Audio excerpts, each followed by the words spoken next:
Ils ont été torpillés, on leur a tiré dessus, ou ils sont entrés accidentellement en collision avec un autre navire ou un iceberg. Ils ont explosé, brûlé, se sont noyés et d'innombrables personnes ont perdu la vie.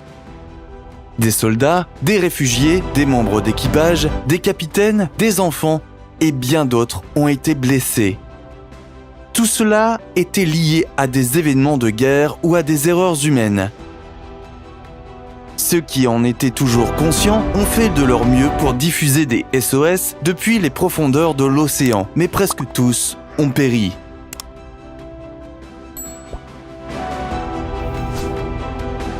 « 200 tonnes d'explosifs et un héros. L'explosion d'Halifax. » En décembre 1917, 2 grands navires s'écrasent l'un contre l'autre alors qu'ils traversent le port d'Halifax. Ce spectacle désastreux a attiré l'attention de centaines de personnes qui s'inquiétaient pour ceux qui se trouvaient à bord des navires. Un incendie s'est rapidement déclenché, mais personne n'aurait pu s'attendre à ce que le navire explose sous leurs yeux.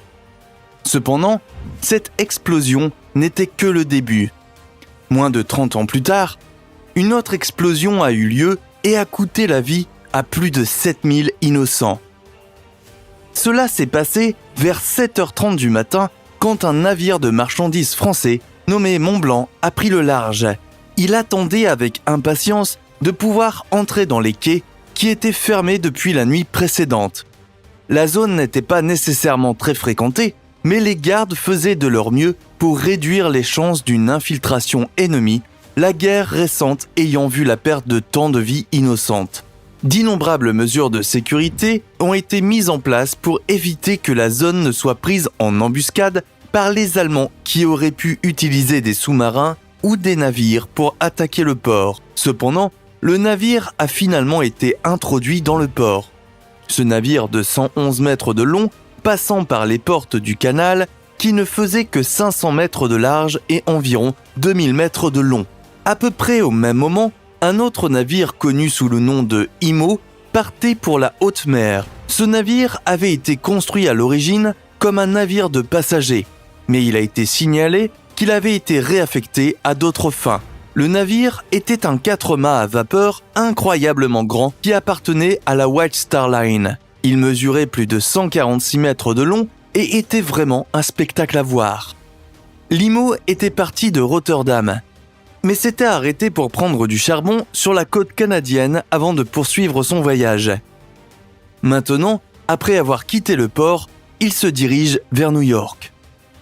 Dans l'ensemble, c'était une belle journée au port et des dizaines de personnes se sont rassemblées autour des quais pour regarder les navires aller et venir. Après tout, il n'y avait pas grand-chose d'autre à faire à cette époque. Il était très courant que les gens traînent sur les quais pendant une bonne partie de la journée et discutent avec leurs amis lorsqu'ils n'avaient rien d'autre à faire. C'était relaxant et honnêtement assez amusant de voir toutes sortes de navires de toutes formes et de toutes tailles entrer et sortir des quais. C'était un jour comme les autres, mais personne n'aurait pu prédire ce qui allait se passer ensuite. Le capitaine du Mont-Blanc a immédiatement remarqué que l'Imo se dirigeait directement vers lui. Les navires se trouvaient alors à environ 1000 mètres l'un de l'autre, mais ce n'était pas assez de temps ou d'espace pour que le Mont-Blanc et l'Imo s'arrêtent ou changent de cap. Les navires se dirigeaient directement l'un vers l'autre, mais rien ne pouvait être fait pour les arrêter. Le capitaine du Mont-Blanc a coupé les moteurs pour essayer de ralentir le navire, mais cela ne servit à rien. Les équipages ont alors commencé à utiliser des sifflets pour attirer l'attention de l'Imo, mais le capitaine n'a pas eu le temps de réagir ou de changer de direction. Avant qu'il ne s'en rende compte, les 2 vaisseaux sont entrés en collision. L'Imo s'est écrasé sur la coque du Mont-Blanc, s'enfonçant de 3 mètres dans le navire, le détruisant presque complètement. Lorsque les 2 navires sont entrés en collision, des étincelles provenant du métal extérieur ont commencé à voler. Comme vous pouvez l'imaginer, ce n'était pas une bonne nouvelle pour tout le monde à bord. Le Mont-Blanc transportait une cargaison de benzène, et dès que les étincelles ont atteint le navire, celui-ci s'est enflammé dans une explosion qui ne sera pas oublié de sitôt. À 8h45, les deux navires ont commencé à brûler et il n'y avait rien que l'on puisse faire pour empêcher le brasier de transformer les deux navires en un tas de cendres. Cependant, le feu ne s'est pas arrêté là. Personne ne savait que l'un des navires transportait également 200 tonnes d'une cargaison mortelle. Le destin a voulu que du TNT se trouve à bord de l'un des navires, ce qui, comme vous le savez, est synonyme de désastre. Ni les passants, ni les personnes à bord, ni les 60 000 habitants des environs n'auraient pu se préparer à ce qu'ils allaient endurer. Pour aggraver les choses, le capitaine du navire n'avait pas correctement signalé qu'il transportait une cargaison dangereuse. Les lois de l'époque exigeaient que tout navire transportant une cargaison dangereuse arbore des drapeaux rouges pour indiquer que la cargaison à bord pouvait être mortelle si elle était mal manipulée. Pour cette raison, tout le monde a supposé que l'incendie du benzène serait le pire scénario possible, mais ils se sont trompés de façon désastreuse. Pensez-y, tant de ces personnes menaient leur vie quotidienne quand, en un instant, leur avenir allait changer à jamais. Sans une seconde de préavis, à 9h04, le Mont Blanc a explosé dans une rafale qui a décimé tout ce qui se trouvait à proximité. Des arbres ont été déracinés. Des bâtiments ont été mis à terre, des clôtures en fer ont été tordues au-delà de toute réparation et des morceaux de corps ont été éparpillés dans toute la ville. Cela peut sembler incroyablement choquant, et ça l'est, mais c'était la réalité pour tous ceux qui vivaient dans la région. Des milliers de personnes ont été gravement blessées par l'explosion, et plus encore, des personnes ont perdu la vie ou sont restées handicapées à vie. Selon les experts, l'explosion aurait été environ 7 fois plus puissante que la bombe atomique larguée sur Hiroshima. Il va sans dire qu'il s'agissait d'une explosion grave que personne n'aurait pu prévoir et à laquelle personne n'était préparé.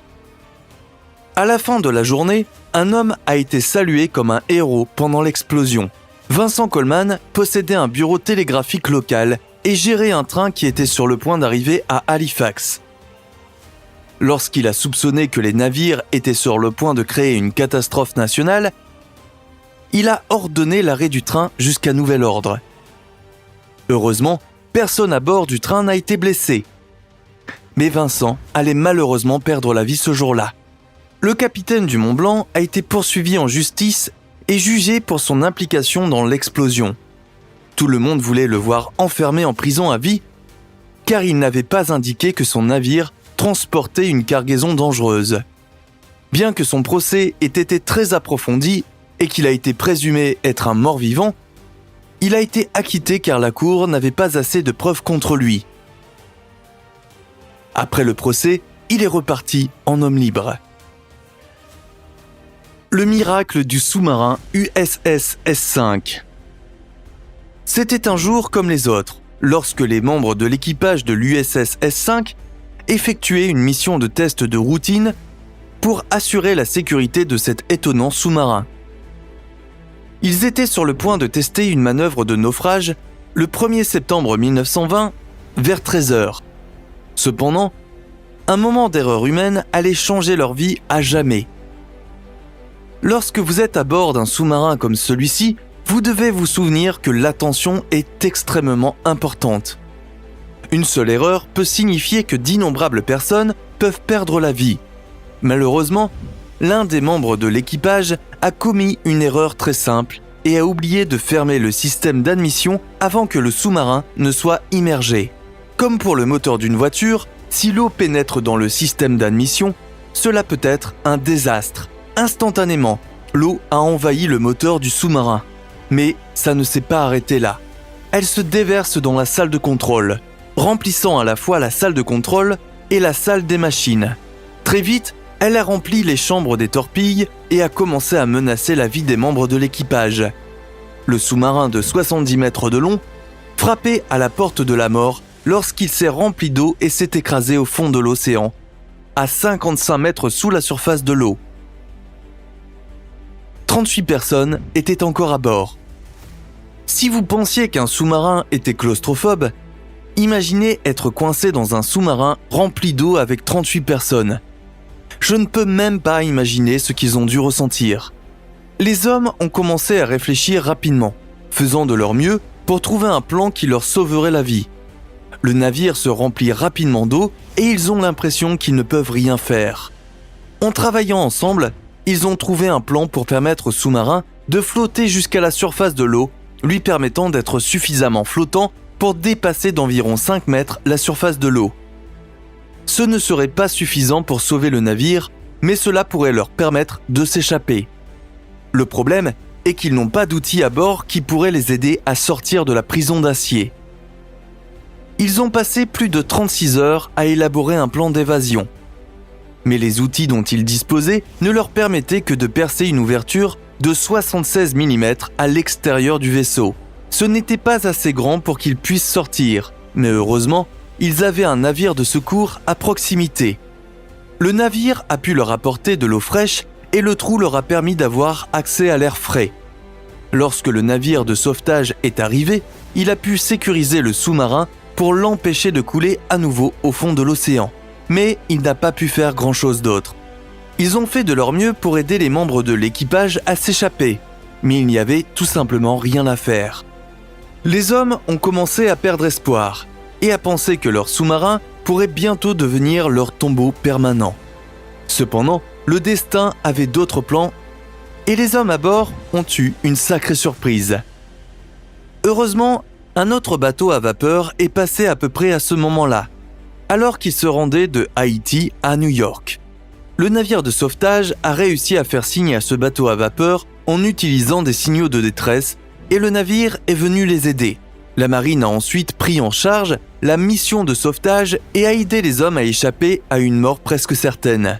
Tous les hommes ont pu s'échapper par un trou extérieur du navire, mais le navire lui-même n'a pu être sauvé.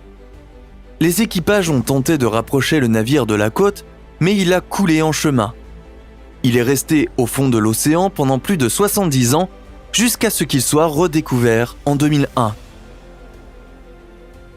La mégalomanie de la cause de la mort, le Titanic. Nous connaissons tous l'histoire du Titanic. Ce navire incroyablement grand a été créé au début des années 1900 et beaucoup de gens prétendaient qu'il était insubmersible. C'était l'un des navires les plus durables et les plus sûrs jamais construits. Et il allait bientôt faire son chemin de l'Angleterre vers l'Amérique, avec la prétention d'offrir aux gens une meilleure vie de l'autre côté de la mer.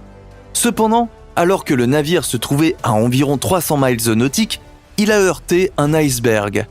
Il y a eu d'innombrables théories sur ce qui a causé la collision du navire avec le bloc de glace, et nous ne savons toujours pas avec certitude ce qui s'est passé. Quoi qu'il en soit, le navire a commencé à être submergé par l'eau et la vie de toutes les personnes à bord a été instantanément mise en danger.